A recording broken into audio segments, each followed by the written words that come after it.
غذا کے بارے میں تھوڑا سا پہلے ڈیٹیل سے بتائیے گا کہ کتنی زیادہ ضروری ہے اور اس کا عمل دخل کتنا ہوتا ہے صحت مند زندگی کے لیے؟ غذا کی تعریف بنیادی طور پہ کیا ہے؟ ہر وہ چیز جو کھائی جا سکے اور کھانے کے بعد وہ جزو بدن بن سکے اس کو غذا کہتے ہیں۔ اگر جب ہم علاج معالجے کی بات کرتے ہیں تو اس میں جو دوا کا کانسیپٹ ہے یہ وہ چیز ہے جو کھائی جا سکتی ہے، لگائی جا سکتی ہے، لیکن وہ جزو بدن نہیں بنتی اور اپنا اثر دکھا کر جسم سے خارج ہو جاتی ہے۔ دوا کا حکمت میں کیا کانسیپٹ ہے؟ اس کی ڈیفینیشن کس طرح سے آپ کریں گے کہ حکمت جو ہے وہ دوا کو کس طرح سے ڈیفائن کرتی ہے؟ حکمت میں بہت سی چیزوں کو دوا کہا جاتا ہے۔ جو بھی چیز آپ کے علاج معالجے میں سپورٹ کرے وہ دوا کے زمرے میں آتی ہے۔ بیلنس ڈائٹ کی بڑی بات کی جاتی ہے کہ آپ بیلنس ڈائٹ لیں، آپ کے جو پروٹینز ہیں، فیٹس ہیں، کاربز ہیں، یہ سارے اس کا ایک بیلنس ہونا چاہیے لائف۔ متوازن غذا کہتے کس کو ہیں کہ جس میں سائنس یہ بتاتی ہے کہ جس کے اندر وہ تمام چیزیں موجود ہوں جو جسم کی تمام ضروریات کو پورا کر سکے، اس کو متوازن غذا یا بیلنس ڈائٹ کا نام دیا جاتا ہے۔ پرہیز کا طب میں کیا اہمیت ہے؟ پرہیز کتنا زیادہ ضروری ہوتا ہے؟ شاید ہی کوئی ایسا حکیم ہو جو اپنے مریضوں کو پرہیز کے بارے میں نہ کہتا ہو۔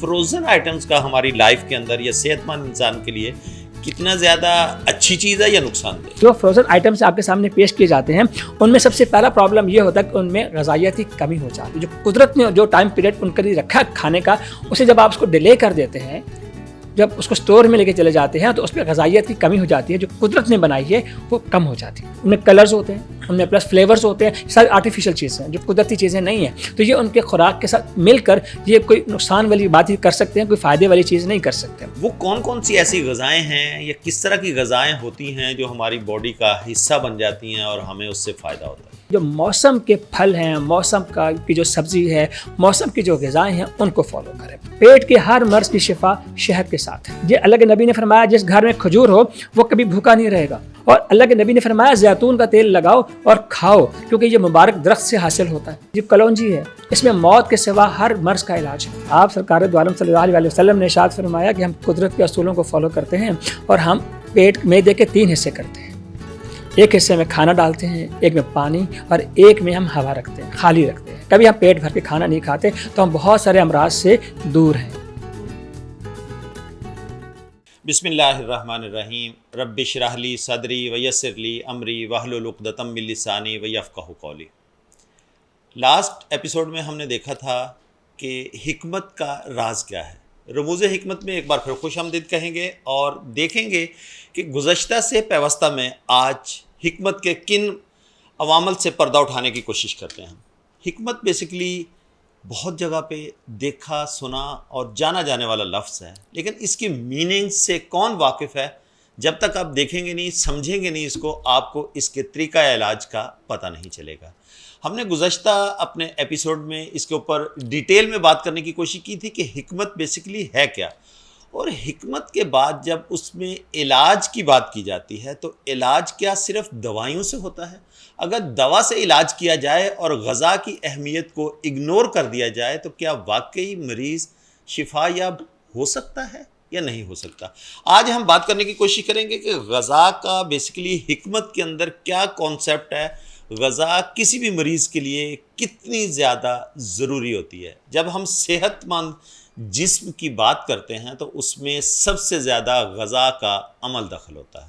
آج پھر میں نے زحمت دی ہے اپنے پرانے دوست جن کے ساتھ ہم نے پہلا ایپیسوڈ کیا تھا اور بڑی ڈیٹیل میں، اور آپ لوگوں کا فیڈ بیک بڑا ویلیویبل ہمیں جو موصول ہوا، اس پہ بھی ہم امید کرتے ہیں کہ انشاءاللہ اسی طرح سے آپ اپنا فیڈ بیک دیں گے۔ میں ویلکم کروں گا آج کے ایپیسوڈ میں حکیم عامر رشید صاحب کو۔ السلام علیکم۔ وعلیکم السلام۔ حکیم صاحب کیسے ہیں آپ؟ آپ کی دعا ہے۔ حکیم صاحب، لاسٹ آپ نے جس طرح سے ڈیٹیل میں حکمت کے بارے میں بتایا تھا کہ اللہ پاک نے یہ جو ہمیں اتنا بڑا انعام، یہ جو جسم دیا ہے، اس کی ہم کیئر کس طرح سے کر سکتے ہیں اور حکمت ہمیں کیسے بتاتی ہے۔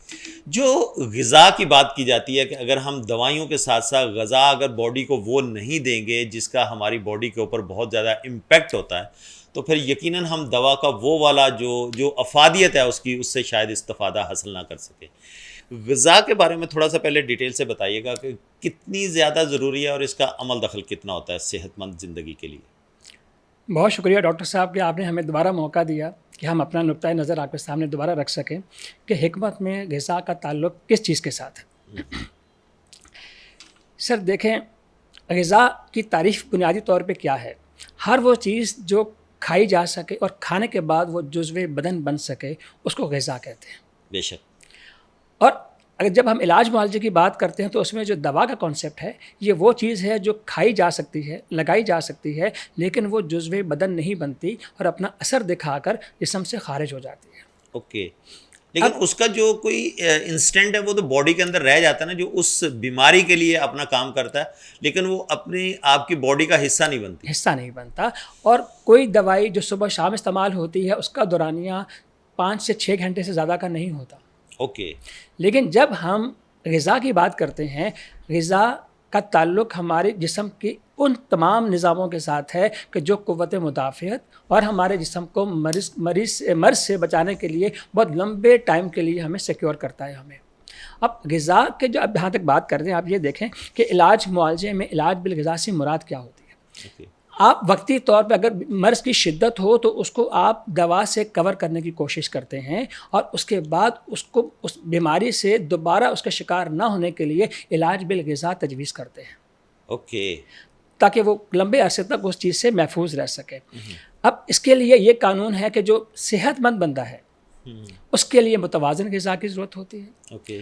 اور ہر غذا وہ کھا سکتا ہے، لیکن جو مریض ہے اس کے لیے کچھ غذائیں بند ہوتی ہیں، پرہیز کرنا پڑتا ہے اس کو، نہیں تو اس کی بیماری ختم نہیں ہوتی. تو مخصوص بیماریوں کے لیے مخصوص غذائیں ہیں اور صحت مند بندے کے لیے متوازن اور عام غذائیں ہیں.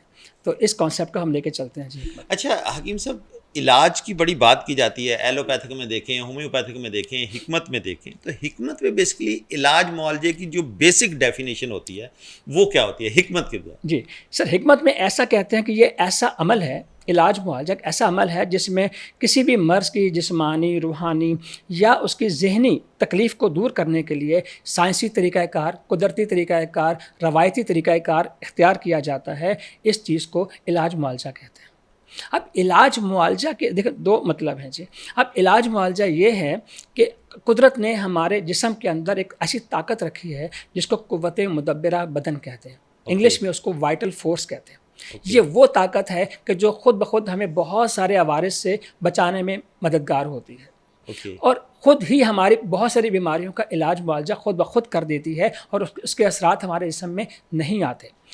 تو وہ جو قوت مدبرہ بدن کچھ حالات میں کمزور پڑ جاتی ہے، اور جب کمزور پڑ جاتی ہے تو بیماری جو ہے وہ غالب ہو جاتی ہے. تو اس صورت میں ہمیں اس کو ایڈیشنل سپورٹ باہر سے دینی پڑتی ہے. اس کو علاج کہتے ہیں. امیونٹی کو بوسٹ کرنے کے لیے میں جو سمجھاؤں کہ امیونٹی آپ کی جو ہوتی ہے، قوت مدافعت یا قوت جو آپ نے کہا، مطلب اس کو امیونٹی کو بوسٹ دینے کے لیے آپ جو باہر سے چیزیں لیتے ہیں، میڈیسن کی صورت میں ہوں یا غذا کی صورت میں ہوں، جو آپ کے اینٹی باڈیز بناتی ہیں، وہ پھر آپ کو بیماریوں سے لڑنے میں مدد ثابت کرتی ہیں. درست ہے جی، کافی حد تک آپ کی بات درست ہے. اب اس میں یہ ہوتا ہے کہ آپ یہ دیکھیں، اللہ تعالیٰ نے ہمارے جسم میں 7 سوراخ رکھے ہیں. اب یہ 7 سوراخوں میں سے 24 گھنٹے ہمارے آس پاس اتنے زیادہ جراثیم ہیں، اتنے زیادہ وائرسز ہیں، اتنے زیادہ جراثیم ہیں کہ ہمیں ہر وقت بیمار کر سکتے ہیں. لیکن وہ ہمارے کھلے راستوں سے اندر جاتے ہیں لیکن وہ ہمیں بیمار نہیں کرتے، کیونکہ ہماری قوت مدافعت جو ہوتی ہے اور جو قوت مدبرہ بدن ہے، جو وائٹل فورس ہے، وہ آٹومیٹکلی ان کو ٹیکل کرتی رہتی ہے. تو کچھ حالات میں جیسے بچے ہوتے ہیں ان کی قوت مدافعت اور قوت مدبرہ بدن کمزور ہوتی ہے. اسی طرح جو ضعیف لوگ ہوتے ہیں، جو مستقل بیمار لوگ ہوتے ہیں، تو ان لوگوں کی یہ چیزیں کمزور ہوتی ہیں. تو ان کو ایڈیشنل سپورٹ کی ضرورت جب پڑتی ہے تو اس کو ہم علاج معالجہ کہتے ہیں. اب سرکار دو عالم صلی اللہ علیہ وسلم کا ارشاد گرامی ہے کہ رب نے تعالیٰ نے جو بھی بیماری نازل فرمائی ہے تو ساتھ اس کا علاج بھی لازمی طور پر اتارا ہے. بالکل ایسا ہی ہے.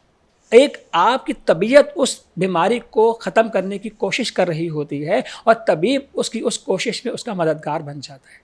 اس لیے اس کو علاج اصل طبیعت علاج کرتی ہے اور حکیم اس کے ساتھ اس کا تعاون کرتا ہے طبیعت کی کہ اس کے مطابق اس کو ٹھیک کر سکے. اب ہماری حکمت میں جب ہم علاج معالجہ کرتے ہیں تو اس میں ہم کچھ پیرامیٹرز کو دیکھ رہے ہوتے ہیں کہ بھی مزاج، جو بندے کا مزاج ہے، کیونکہ حکمت میں مزاج دیکھا جاتا ہے. 4 قسم کے طب یونانی میں مزاج ہوا کرتے ہیں. صفراوی مزاج گرم مزاج کہلاتا ہے جی. خشک مزاج جو ہوتے ہیں وہ سوداوی مزاج کہلاتا ہے. اسی طرح جو اعصابی لوگ ہوتے ہیں ان کا رطوبت جن میں زیادہ ہوتی ہے ہم اس کو بلغمی مزاج کہتے ہیں. اور ایک دموی مزاج ہوتا ہے. تو یہ جو مزاج کی آئیڈینٹیفیکیشن کے مطابق جو ان کا علاج معالجہ کیا جاتا ہے تو ہم مزاج کو سب سے پہلے فوکس کرتے ہیں. تو ہماری تشخیص جو ہے وہ مزاج کی تشخیص پر بیس کرتی ہے. پھر ہم علاج معالجہ میں قدرتی ہمارے جو وسائل ہیں، جس سے قدرت نے ہمیں جو ہماری جو باڈی بنائی ہے نا، وہ موالد ثلاثہ سے بنائی ہے. قدرتی ہماری عرضی مٹیریل سے ہماری باڈی بنائی گئی ہے. زمین سے ہماری باڈی کا خمیر اٹھایا گیا ہے. تو اس کا جو علاج ہے وہ بھی زمین کی ہی چیزوں سے کیا جاتا ہے. اب نباتات سے، جمادات سے اور حیوانات سے. تو ہم حکمت میں علاج معالجے میں ان سے مدد لیتے ہیں. پھر کوئی حکیم ایسا نہیں ہے کہ جو آپ کا علاج معالجہ کرے لیکن آپ کو پرہیز نہ بتائے، کیونکہ کچھ غذائیں ہمیں بیمار کر رہی ہوتی ہیں اور کچھ ہمیں ہماری بیماری میں سپورٹ کر رہی ہوتی ہیں. تو علاج معالجے میں غذا کا بتانا اور پرہیز کا بتانا حکمت کے علاج معالجے کی بنیادی حیثیت رکھتا ہے. پھر ہمارا طبی جو طریقہ ہے وہ جسمانی طور پہ حجامہ کو، فسد کو، مساج کو اور ہائیڈرو تھراپی وغیرہ کو سپورٹ کرتا ہے. یہ آپ کی بیماری میں آپ کو آسانیاں پیدا کرتے ہیں. تو اصل بات یہ ہے کہ سارے کام اس لیے کیے جاتے ہیں کہ آپ طبیعت مدبرہ کو سپورٹ کریں. اچھا، جس طرح سے آپ نے یہ پورا ڈیٹیل میں اس کے ڈائنامکس بیان کرنے کی کوشش کی، جب میڈیسن کی بات کرتے ہیں، ہم دوا لینے کی بات کرتے ہیں، دوا کا حکمت میں کیا کانسیپٹ ہے؟ اس کی ڈیفینیشن کس طرح سے آپ کریں گے کہ حکمت جو ہے وہ دوا کو کس طرح سے ڈیفائن کرتی ہے؟ بہت خوبصورت سوال کیا ہے سر آپ نے. سر ایک بات تو یہ دیکھیے کہ اب بیماری کی ہم نے پہلے قسمیں 2-3 بار ہم پہلے بھی ڈسکس کر چکے ہیں کہ یہ روحانی بیماریاں بھی ہو سکتی ہیں، نفسانی بیماریاں بھی ہو سکتی ہیں، نفسیاتی بیماریاں بھی ہو سکتی ہیں اور بدنی بیماریاں بھی ہو سکتی ہیں. اب ان کا علاج ہم صرف ایک چیز کے ساتھ تو نہیں کر سکتے. اس کا مطلب ہے اب جو ہمارے ہاں طریقہ علاج رائج ہیں ان میں صرف دوا کا کانسیپٹ موجود ہے، لیکن حکمت میں بہت سی چیزوں کو دوا کہا جاتا ہے. جو بھی چیز آپ کے علاج معالجے میں سپورٹ کرے وہ دوا کے زمرے میں آتی ہے. مثال کے طور پہ اب کچھ ایسی بیماری ہیں جن کا تعلق موسم کے ساتھ ہے. صحیح. اب اگر ان کا موسم بدلے گا تو وہ خود بخود ٹھیک ہو جائیں گے. اب ان کو دوا کی ضرورت نہیں ہے. ان کو باہر کا انوائرمنٹ ویسا جب چینج ملے گا تو وہ یقیناً اس بیماریوں سے جو ہے نا اس کے جراثیم جو ہے ختم ہو جائیں گے. سر جیسے ابھی دمے کا مریض ہوتے ہیں اکثر، جہاں پہ پولن الرجی بہت زیادہ ہوتی ہے ہمارے اسلام آباد کے علاقے میں، اگر ان لوگوں کا علاقہ آپ شفٹ کر دیں، آپ ان کو کراچی میں شفٹ کر دیں تو ان کا مرض ویسے ہی ختم ہو جائے گا. اب اسی طرح جن لوگوں کو ٹی بی کا مرض ہوتا ہے ان کو آپ ٹھنڈے علاقوں میں شفٹ کر دیں وہ ویسے ہی ٹھیک ہونا شروع ہو جائے گا. جن کا 23 ڈگری ٹیمپریچر سے کم ٹیمپریچر ہے وہاں ٹی بی کا جو جراثیم ہے وہ سروائیو نہیں کرتا. ان کا علاج دواؤں کے ساتھ نہیں ہے، موسم اور علاقے کی تبدیلی کے ساتھ ہے. پھر آپ یہ دیکھیے کہ ہمارے ہاں جو دوست ہوتے ہیں یہ بہت بڑی تھراپی ہوتے ہیں، بہت بڑا علاج ہوتے ہیں. آپ ان کے ساتھ بیٹھیں وہ آپ کو دوبارہ جوان کر دیتے ہیں، وہ آپ کو اتنا خوش رکھتے ہیں، آپ ہنستے کھیلتے ہیں کہ آپ کی آدھی بیماری ختم ہو جاتی ہے، ویسی ختم ہو جاتی. تو دوست بھی دوا ہے. ایک ماحول جو ہے آپ کو جس طرح کا ماحول باڈی چاہ رہی ہے اگر وہ بھی ملے گا تو آپ کی وہ بھی تندرست وہ بھی ہو جائے گا. دوست آپ کے دوست ہیں. موسیقی سنیں آپ کی بیماری کم ہو جاتی ہے، موسیقی سے بیماری کم ہو جاتی ہے. خوشبو لگائیں آپ کو بہت اچھا لگے گا. آپ نماز پڑھیں، قرآن پاک کی تلاوت کریں، اللہ کا ذکر کریں، آپ کو اطمینان ملنا شروع ہو جائے گا، آپ کا علاج ہونا شروع ہو جائے گا. آپ اپنا مراقبہ کریں، محاسبہ کریں تو اللہ تعالیٰ آپ کو ویسے آپ کا اطمینان اور سکون اور بیماری سے دور کرنا شروع کر دیتا ہے. پھر سیر و تفریح، یہ لانگ ڈرائیوز جو ہیں، خوشبو لگانا، یہ سب چیزیں دوا کا حصہ ہیں. تو مطلب جو انگزائٹی اور اس طرح کی ڈپریشن اور اس طرح کی بیماریوں میں جو لوگ مبتلا ہو جاتے ہیں وہ جب اس انوائرمنٹ سے نکلیں گے، باہر جائیں گے، اپنے آپ کو تھوڑا سا ریلیکس کریں گے تو وہ بہتر فیل کریں گے. بالکل، آپ بالکل درست بات کر رہے ہیں سر. تو یہ سارے چیزیں سپورٹنگ فیکٹرز ہیں کسی بھی شخص کے علاج معالجے کے لیے. تو صرف دوا کھا لینا اور باقی چیزوں کو نظر انداز کر دینا یہ شاید مکمل طریقہ علاج نہیں ہے. اور اگر ہوگا تو اس کے یقیناً اس کو بہت ٹائم لگ جائے گا اس کو ٹھیک ہونے میں. اور آپ دیکھیں کہ ہمارے بہت سارے جو طریقہ علاج ہیں وہ صرف دوا پہ زور رکھتے ہیں اور ہمارے مریضوں کا بھی یہی ذہن بن گیا ہے کہ ہمیں صرف دوا لینے ڈاکٹر کے پاس جانا ہے، دوا لیں گے ہم ٹھیک ہو جائیں گے. لیکن یہ سب چیزیں بہت یہ قدرت کی عوامل ہیں، قدرتی عوامل ہیں جو انسان کو خوش کرتے ہیں یا غمزدہ کرتے ہیں یا دکھی کرتے ہیں. تو میں نے آپ سے پہلے بھی عرض کیا تھا کہ جو بندہ خوش رہنا سیکھے گا، مطمئن رہنا سیکھے گا، وہ بندہ اس سے بیماری بہت دور رہتی ہے. اور جو بندہ پریشان رہتا ہے، مایوس رہتا ہے، غمگین رہتا ہے، بزدلی سے رہتا ہے تو اس کو بیماریاں بہت تیزی سے گھیرتی ہیں اور ان کا علاج بہت مشکل ہو جایا کرتا ہے. اچھا حکیم صاحب، ڈائٹ، بیلنس ڈائٹ کی بڑی بات کی جاتی ہے کہ آپ بیلنس ڈائٹ لیں، آپ کے جو پروٹینز ہیں، فیٹس ہیں، کاربز ہیں، یہ سارے اس کا ایک بیلنس ہونا چاہیے علاج. تو یہ کتنا زیادہ ضروری ہے کہ ایک صحت مند باڈی میں ایک بیلنس ڈائٹ پلان جو ہوتا ہے وہ کیسے بن سکتا ہے، کیسے ہونا چاہیے اور اس کی کیا افادیت ہے؟ آپ کی بات بہت زبردست ہے سر. ایک بات یاد رکھیے گا کہ اب جیسے بچے کی خوراک الگ ہے، لڑکے کی خوراک الگ ہے، جوان کی خوراک الگ ہونی چاہیے، بوڑھے کی خوراک الگ ہونی چاہیے، ان کے پیرامیٹرز بھی الگ ہونے چاہیے. تو کوئی یونیورسل ایسی کوئی چیز نہیں ہے کہ جو سب پر لاگو کی جا سکے. متوازن غذا کہتے کس کو ہیں کہ جس میں سائنس یہ بتاتی ہے کہ جس کے اندر وہ تمام چیزیں موجود ہوں جو جسم کی تمام ضروریات کو پورا کر سکے، اس کو متوازن غذا یا بیلنس ڈائٹ کا نام دیا جاتا ہے. اب اس کے کچھ اجزاء ہیں جی، آپ دیکھیں جیسے کاربوہائیڈریٹس ہیں. کاربوہائیڈریٹس ہماری باڈی میں اس شخص کو چاہیے کہ جس کو انرجی چاہیے. کاربوہائیڈریٹس انسٹنٹ انرجی آپ کو پرووائڈ کرتے ہیں. انرجی کو بوسٹ کرنے کے لیے آپ کو کاربس لینے ہوں گے، اور اگر آپ کو اپنی باڈی بنانی ہے، ہڈیاں بنانی ہیں، تو آپ کو پروٹینز لینے ہوں گے. اسی طرح اگر آپ کو توانائی کو اسٹور کرنا ہے اپنی باڈی میں، تو آپ کو روغنیات یا چکنائی لینی ہوگی. فیٹس لینے ہوں گے آپ کو. یہ ہماری متوازن غذا کے حصے ہیں. پھر آپ یہ دیکھیں کہ ہمارے غذا میں وائٹامنس کو بہت اہمیت دی جاتی ہے. اب یہ وائٹامنس یہ وہ چیز ہیں جو ہمارے بہت اہم قسم کے حیاتیاتی جو عوامل ہمارے جسم میں ہو رہے ہوتے ہیں ان کو سپورٹ کرتا ہے. بظاہر ان کی بہت کم مقدار ہمیں چاہیے ہوتی ہے، لیکن یہ بہت امپورٹنٹ رول پلے کرتے ہیں. مثال کے طور پہ وائٹامن اے جو ہے یہ ہماری آنکھوں کی بینائی کے لیے بہت امپورٹنٹ کام کرتا ہے جی. پھر اسی طرح وائٹامن بی جو ہے یہ ہماری جسم میں توانائی کا جو میکانزم ہوتا ہے بنانے کا، اس میں بہت ریگولیٹری کام کرتا ہے وائٹامن بی. اور اسی طرح وائٹامن سی جو ہے یہ ہماری جو ڈیفنس ہے، قوت مدافعت ہے، اس میں کام کرتا ہے. اب اسی طرح وائٹامن جو ڈی ہے یہ ہماری ہڈیوں کی مضبوطی کے لیے کام کرتا ہے. تو یہ بہت سارے. اب اس کے علاوہ ہماری جو منرلز ہماری خوراک میں ہونے چاہیے، متوازن کے سامنے منرلز ہونے چاہیے. جو منرلز ہیں یہ ہمارے جسم کے افعال اور پلس ہڈیوں کی مضبوطی کے لیے بنیادی ہمارا جو ڈھانچہ ہے اس کی ساخت میں بہت امپورٹنٹ رول پلے کرتے ہیں منرلز جو ہیں. اب اسی طرح جو پانی ہے، پانی بھی ہماری خوراک کا حصہ ہے، متوازن غذا کا حصہ ہے. اور یہ اس کے ساتھ یہ ہماری پوری باڈی میں صفائی کا کام اور ٹرانسپورٹیشن کا کام کرتا ہے. اس کی بھی امپورٹنس اتنی ہی زیادہ ہے. اور آپ یہ دیکھیں ہماری ہر خوراک کے اندر فائبر ہونا بھی بہت ضروری ہے، اور یہ ہماری آنتوں کو بھرنے کے لیے اور ہاضمے کی بہتری کے لیے استعمال کیا جاتا ہے. تب یہ وہ ساری چیزیں جو متوازن غذا کا حصہ ہیں. اب جو بچہ 2 سال کی عمر تک کا ہے تو اللہ پاک قرآن پاک میں ارشاد فرماتے ہیں کہ والوالدات یرضعن اولادہن کاملین، کہ ہم اللہ تعالیٰ نے حکم دیا ہے کہ تم اپنے بچوں کو جو پیدا ہوں ان کو 2 سال تک مکمل 2 سال تک دودھ پلاؤ.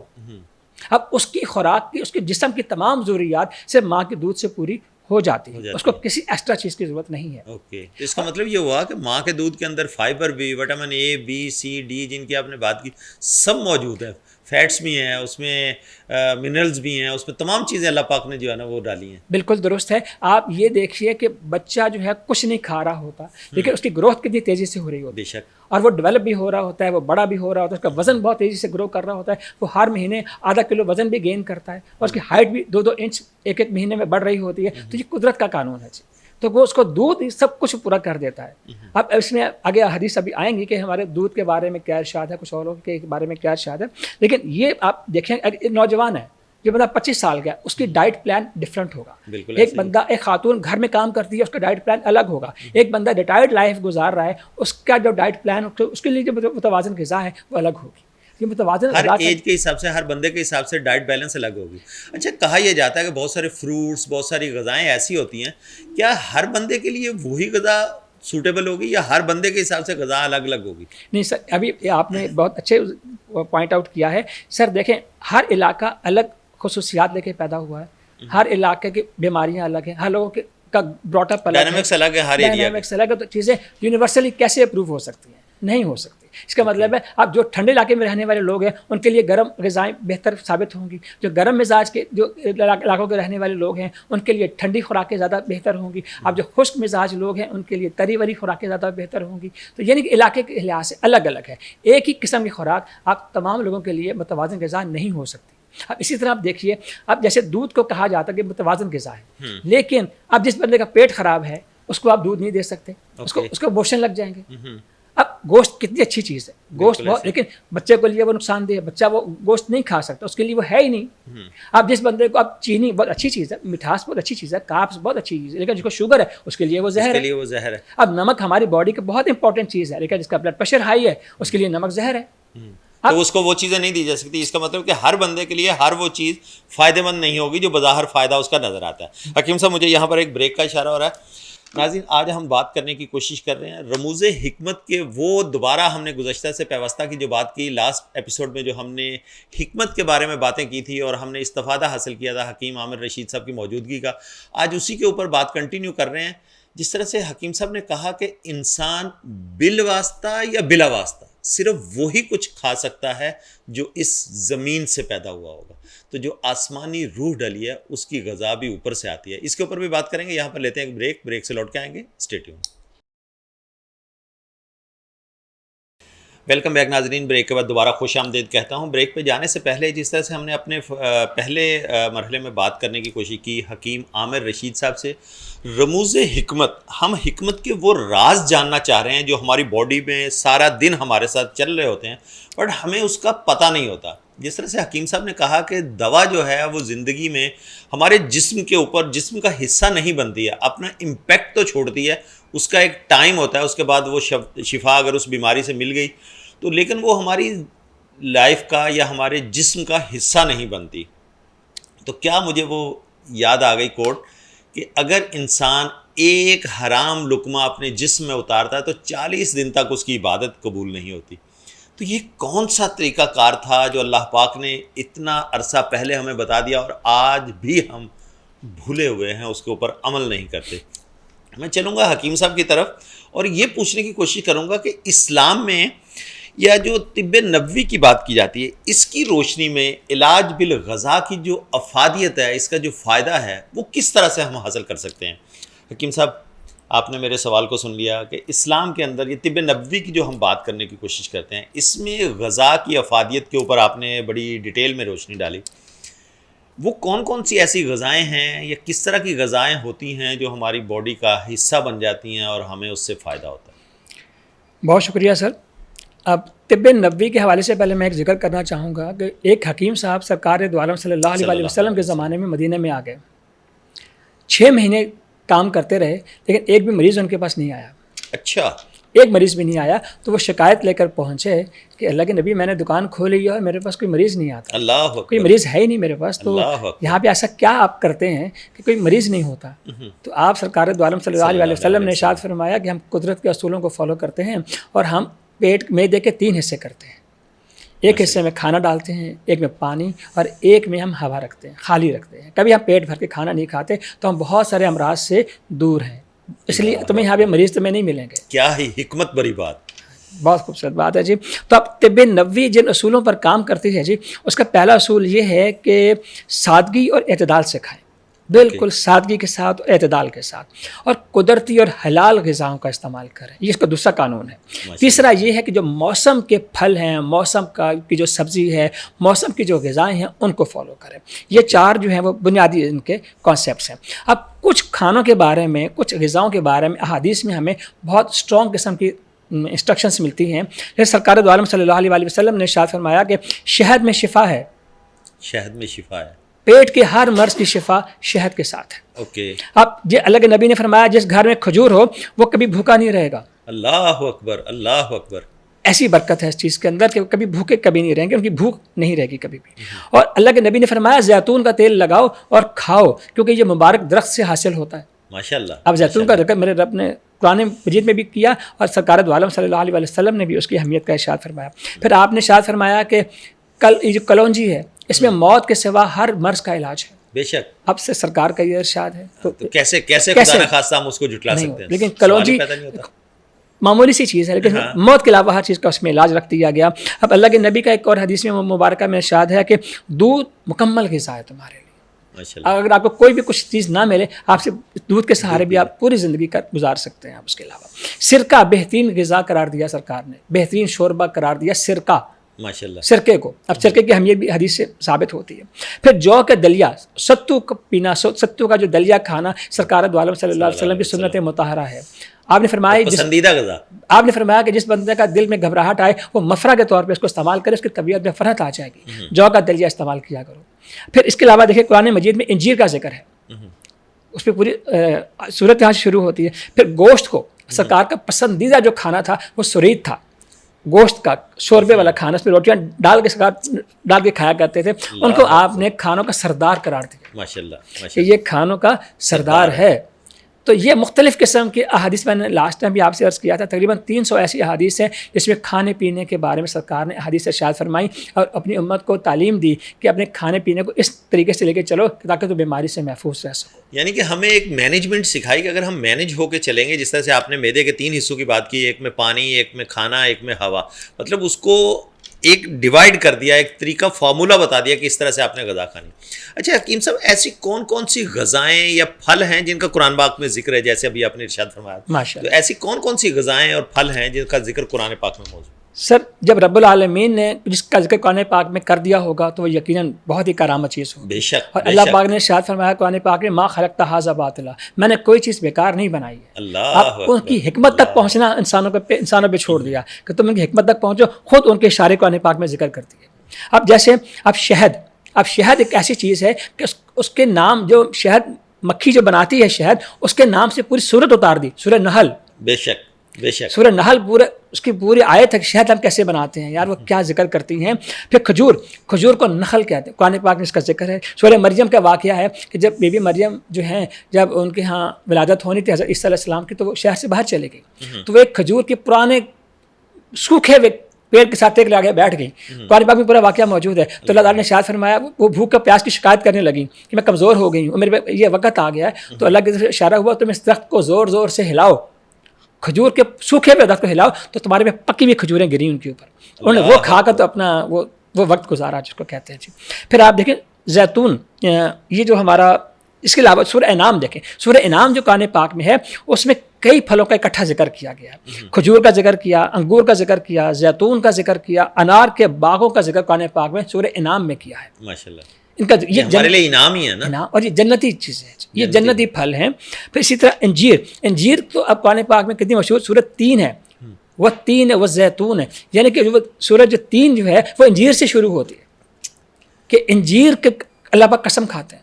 اللہ اکبر. یہ ہم معمولی چیز سمجھتے ہیں، لیکن یہ اتنی بڑی چیز ہے. رب اس کو اہمیت دیتا ہے کہ انجیر میں جو خواص رب نے اہمیت دی، ہم کون ہو سکتے ہیں اس کی اہمیت کم کرنے والے؟ کیسے کر سکتے ہیں؟ سورت کی ابتدا اس کے نام سے کرتے ہیں اللہ تعالیٰ. وہ 3 والزیتون، قسمیں کھاتے ہیں، ان کی قسمیں کھائیں رب نے. پھر اس کے علاوہ کیلا ایسا پھل ہے جس کا ذکر قرآن پاک نے سورہ واقعہ میں بھی کیا ہے کہ کیلوں کے گھنے باغوں میں سے ہم آپ کو رکھیں گے آپ کو. تو سرکار یہ وہ پھل ہیں جن کا غذاؤں کا ذکر میرے رب نے قرآن پاک میں فرمایا ہے. اس کے علاوہ کچھ سبزیاں ہیں اور دالیں ہیں جن کا ذکر میرے رب نے قرآن پاک میں کیا ہے. اب بہت سورہ بقرہ میں بہت تفصیل سے ایک واقعہ ڈسکس ہوا ہے، حضرت موسیٰ علیہ السلام کا واقعہ ہے کہ جب وہ ایک وادی میں بھٹک گئے تھے تو رب نے ان کو بھوک اور پیاس ختم کرنے کے لیے من و سلوہ نازل کیا تھا. ان کو انعام کے طور پہ کھائے، تو کوشش نہ کرو، بس میں اوپر سے کھانا تمہیں بھیج دوں گا. اب وہ اس سے بھی بیزار ہو گئے کہ ہم یہ نہیں کھانا چاہتے، اور اس کے بدلے میں رب نے ذکر کیا کہ اچھی چیزوں کو چھوڑ کر ان چیزوں کی ڈیمانڈ کرتے ہیں یوں مجھ سے. ان کا ذکر قرآن پاک میں اللہ تعالیٰ نے کیا ارشاد فرمایا؟ تو رب فرماتے ہیں کہ یار یہ مجھ سے ساگ مانگتے ہیں، یہ گوشت چھوڑ کر مجھ سے ساگ مانگتے ہیں، ککڑی مانگتے ہیں مجھ سے، اور مجھ سے پیاز مانگتے ہیں، مجھ سے مسور کی دال مانگتے ہیں، اور میں ان کو گوشت کھلانا چاہتا ہوں، اور یہ مجھ سے موسیٰ علیہ السلام کی قوم مجھ سے بدلے میں یہ چیزیں ڈیمانڈ کر رہی ہے. انسان کتنا ناجبہ شکر ہے، اچھی چیزوں کو چھوڑ کر ہلکی چیزوں پر گرتا ہے، ہلکی چیزوں پر گرتا ہے جی. پھر آپ دیکھیں کہ دودھ کے بارے میں قرآن پاک میں ارشاد ہے کہ ہم نے اس کو گوبر اور خون کے درمیان سے پیدا کیا ہے. اور کیا نشانی ہے اس رب کی؟ گوبر اور خون سے پیدا کیا. اللہ پاک فرماتے ہیں وَدَمِّ لَبَنًا خَالِصًا سَائِغًا لِلشَّارِبِينَ، کہ ہم گوبر اور دودھ کے خون سے اس کو پیدا کرتے ہیں اور پینے والوں کے لیے بڑا خوشگوار ہوتا ہے. نہ اس پہ خون کی بدبو ہے نہ گوبر کی بدبو ہے، لیکن دودھ کتنا پاکیزہ ہے. اور گوبر کس رنگ کا ہے، خون کس رنگ کا ہے، لیکن اس میں سے دودھ کیسا نکلتا ہے. یہ ہمارے رب کی کاریگری ہے. معجزے ہم کہتے ہیں معجزے نہیں ہوتے، یہ کیا ہے؟ یہ ڈیلی بیسس ہمارے سامنے سمجھنے والوں کے لیے نشانیاں ہیں. یہ ایسا ہی ہے جی. تو رب نے ان کا ذکر فرمایا ہے جی. تو یہ تمام میں نے جو ذکر کیا، اس سب کا ذکر قرآن مجید میں موجود ہے. ماشاءاللہ. اچھا حکیم صاحب، آپ نے جہاں علاج کی بات کی، غذاؤں کی بات کی، پرہیز بڑا ضروری ہوتا ہے. اگر پرہیز ہم نہیں کریں گے تو یقیناً ہم اس سے وہ فائدہ حاصل نہیں کر سکتے. جس طرح سے آپ نے کہا آدھا پیٹ معدے کے 3 حصے کر دیے، پانی کے لیے، غذا کے لیے اور ہوا کے لیے. پرہیز کا طب میں کیا اہمیت ہے؟ پرہیز کتنا زیادہ ضروری ہوتا ہے؟ ڈاکٹر صاحب، حکیم شاید ہی کوئی ایسا حکیم ہو جو اپنے مریضوں کو پرہیز کے بارے میں نہ کہتا ہو. وہ پرہیز دوا سے بھی پہلے، غذا سے بھی پہلے، وہ کچھ چیزیں اس کی بند کرتا ہے، کیونکہ اس کو پتہ ہے کہ کچھ غذائیں ایسی ہیں کہ ان کے کھانے سے اس شخص کی جو بیماری ہے وہ بڑھ جائے گی، اس بیماری کے لیے وہ جو ہے نا اس بیماری کے لیے ٹھیک نہیں ہے، وہ بیماری کے لیے ٹھیک نہیں ہے. تو اگر آپ اس کو پرہیز نہیں کروائیں گے تو اس کی بیماری اپنی جگہ موجود رہے گی اور دوا کا اثر اس پہ نہیں ہو پائے گا. تو یہ ہمارے حکمت کی بنیاد ہے. اور ایک ہمارے دوست محمد صابر ملتانی رحمۃ اللہ علیہ کا قول ہے کہ وہ حکیم نہیں کہ جو پرہیز نہ بتائے، اوکے، اور وہ مریض نہیں جو پرہیز کرے نا. اوکے، دونوں کا بتا دیا کہ جو پرہیز نہ بتائے وہ حکیم نہیں ہو سکتا، نہیں، اور جو پرہیز نہ کرے وہ مریض نہیں ہو سکتا. اور اگر بہت مکمل کوئی حکیم ہو لیکن مریض اس کی پرہیز نہ کرے تو وہ اس کی ساری حکیم کی قابلیت کو مٹی میں ملا دیتا ہے. اللہ، پھر شکایتیں کرتے ہیں لوگ. بہرحال اب میں آپ سے کچھ ایسی بیماریاں ذکر کرتا ہوں کہ جن میں کچھ غذائیں منع ہیں، یہ پرہیز کروایا جاتا ہے تبھی وہ بیماری ٹھیک ہو سکتی ہیں. اگر وہ بندہ پرہیز نہ کرے اور دوائیاں کھاتا رہے اس کی بیماری مکمل طور پہ کبھی بھی ٹھیک نہیں ہوگی.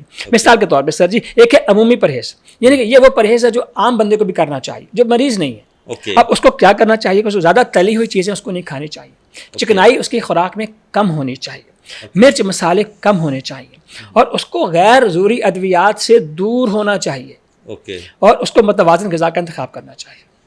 ٹھیک ہے. اب وہ ہیں جو بیمار ہو چکے، اب جو بیماری کا شکار ہو گئے، تندرست لوگوں کے لیے جو پریکاشنز کے طور پہ پرہیز کریں گے جی. اور اب ہیں جو بیماری کا شکار ہو چکے.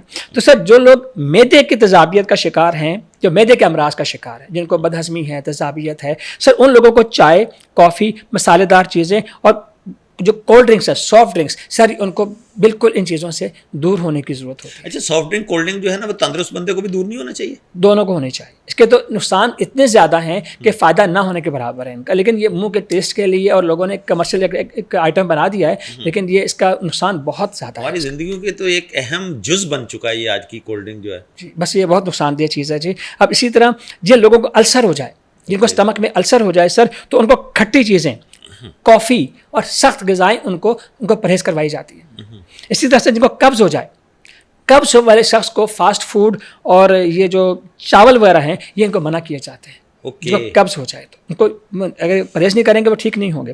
اسی طرح جو لوگ شوگر کے مریض ہیں سر، ان کو کاربز جو ہیں وہ منع کیے جاتے ہیں کہ کاربز کا آپ زیادہ استعمال نہیں کریں. پھر اس کے علاوہ جو جنک فوڈس ہوتے ہیں، جنک فوڈس یہ بھی، اور جو سافٹ ڈرنکس ہیں، یہ دونوں بالکل منع ہیں. یہ تو ہماری آج کی جنزی کی جس کی ہم بات کرتے ہیں وہ تو جنک آئٹم میں اس طرح سے جاتے ہیں کہ پتہ نہیں کیا اس کے اندر ایسا رکھا ہوا ہے، وہ ہیلدی خوراک چھوڑ کے تو وہ آئٹموں کی طرف جا رہے ہوتے ہیں. تو اس کا انجام بھی تو لا علاج امراض ہی تو لگتے ہیں ان کو، پھر اللہ اکبر، جو کسی دوا سے ہٹتے ہی نہیں ہیں.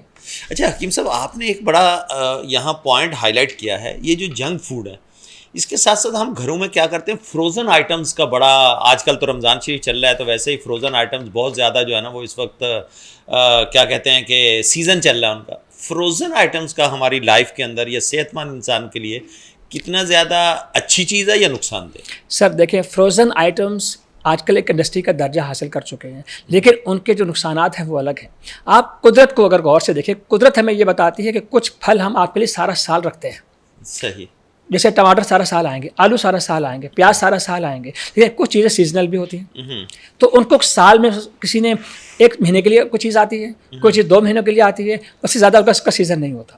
اب قدرت نے ان کا ٹائم یہی رکھا، صحیح ہے، اور ان کو ان میں خراب ہونے کی صلاحیت بھی رکھی کہ جو چیز زیادہ مقدار میں موجود ہے اس پہ خراب ہونے کی جو تعداد ہوتی ہے، استعداد ہوتی ہے، وہ زیادہ ہوتی ہے، وہ جلدی تیزی سے خراب ہو جائے، اس کو اسٹور نہیں کر سکتے. صحیح. اب اس میں تو دیکھیں جو فروزن آئٹمس آپ کے سامنے پیش کیے جاتے ہیں ان میں سب سے پہلا پرابلم یہ ہوتا ہے کہ ان میں غذائیت کی کمی ہو جاتی ہے. جو قدرت نے جو ٹائم پیریڈ ان کے لیے رکھا کھانے کا، اسے جب آپ اس کو ڈیلے کر دیتے ہیں، جب اس کو اسٹور میں لے کے چلے جاتے ہیں تو اس میں غذائیت کی کمی ہو جاتی ہے، جو قدرت نے بنائی ہے وہ کم ہو جاتی ہے. نمبر 1، یعنی کہ جب ہم فریز کر لیتے ہیں تو اس کی غذائیت میں کمی آ جاتی ہے. نمبر 1. نمبر 2، اس کو پرزرو کرنے کے لیے نمک اور پرزرویٹوز لگائے جاتے ہیں، اور یہ کیمیکلس ہوتے ہیں، اور بہت سارے مریضوں کے لیے نمک نقصان دہ ہے، جیسے بلڈ پریشر کے لیے بھی آپ نے ذکر کیا بالکل. اور پرزرویٹوز جو ہیں وہ بہت، وہ ان میں کلرز ہوتے ہیں، ان میں پلس فلیورز ہوتے ہیں، ساری آرٹیفیشیل چیزیں ہیں جو قدرتی چیزیں نہیں ہیں. تو یہ ان کے خوراک کے ساتھ مل کر یہ کوئی نقصان والی بات ہی کر سکتے ہیں، کوئی فائدے والی چیز نہیں کر سکتے. پھر نمبر 2، ان میں جیسے جیسے کوئی چیز کو آپ فریز کرتے ہیں تو اس میں کچھ ایسے بیکٹیریا ہیں جو موسم سے بھی آزاد ہوتے ہیں، ان میں بیکٹیریا پیدا ہو جاتے ہیں. اوکے. تو بیکٹیریا اور فوڈ پوائزننگ ان کے اندر کامن ہو جاتی ہے. جو لوگ فروزن آئٹم یوز کریں گے ان میں فوڈ پوائزننگ بہت زیادہ ہو جائے گی. پھر آپ یہ دیکھیں کہ ان کو جو لوگ فروزن آئٹم پہ زیادہ کھاتے ہیں ان میں موٹاپا بہت زیادہ ہوگا اور وہ ڈائبٹیز اور ہارٹ کے پیشنٹ بننے کی ان میں جو ٹینڈنسی ہوتی ہے وہ 200 ٹائمز زیادہ ہوگی. جو فریش فروٹ کھانے کے بجائے, فریش خوراک کھانے کے بجائے, فریش میٹ کھانے کے بجائے فروزن آئٹمس پہ جاتے ہیں, کیونکہ یہ نیچر کا قانون نہیں ہے. نیچر کہتی ہے کہ جو تم کھا سکتے ہو کھاؤ, باقی تقسیم کر کے برابر کر دو.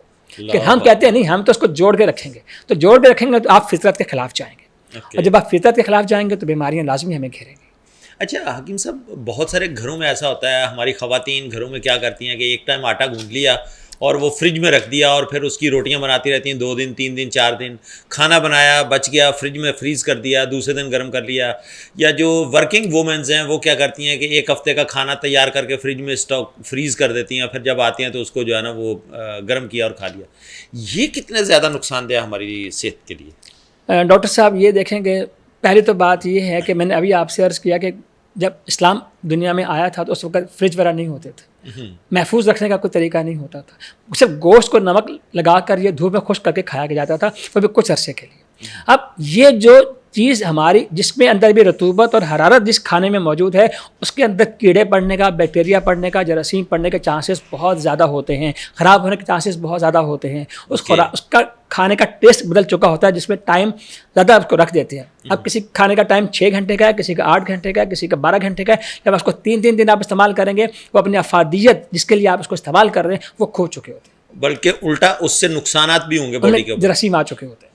یہ تو وہ آئٹمز ہیں جو ہم گھروں پہ فریز کر لیتے ہیں. جو اسٹوروں میں اور بڑے لیول کے اوپر کمرشل لیول کے اوپر فریز ہو رہے ہوتے ہیں وہاں پر تو کیمیکل بھی لگائے جا رہے ہوتے ہیں, تو وہ تو اور زیادہ پھر ہمارے لیے نقصان دہ. بالکل درست. اچھا, جہاں فروٹس کی بات کی جاتی ہے, فروٹس بھی اسٹور کیے جاتے ہیں. جیسے آج کل آپ دیکھ لیں کنو جو ہے وہ اسٹور کا آ رہا ہے, سیب اسٹور کا آ رہا ہے, سارا سال آپ کو ملتے ہیں, مینگو بھی آپ کو اسٹور کا مل جاتا ہے. تو ان کا بھی وہی نقصان ہوتا ہے تقریباً تمام کا وہی حالت ہے. جس چیز کو قدرت نے آپ کے استعمال کے لیے فوری استعمال کے لیے رکھا ہے ان کو آپ لمبے عرصے استعمال کرنے کی کوشش کریں گے تو اپنی افادیت کھو دیں گے اور قدرت کے آپ خلاف جائیں گے, اور جو بھی قدرت کے خلاف جائے گا وہ بیماریوں کو شکار لازمی ہوگا, اٹھائے گا. حکیم محمد رشید صاحب بہت شکریہ آپ کے قیمتی وقت کا, جس طرح سے آپ نے معلومات دی, نالج میں ناظرین کے اضافہ کیا, میں بہت شکریہ ادا کرتا ہوں آپ کے قیمتی وقت کا. بہت شکریہ سر. ناظرین, آج ہم نے بات کرنے کی کوشش کی رموز حکمت میں غذا کی خاص اہمیت کیا ہے ہماری لائف کے اندر. اگر ہم غذا کے اوپر اس طرح سے توجہ نہیں دیں گے, پرہیز نہیں کریں گے, تو یقیناً وہ والے ہم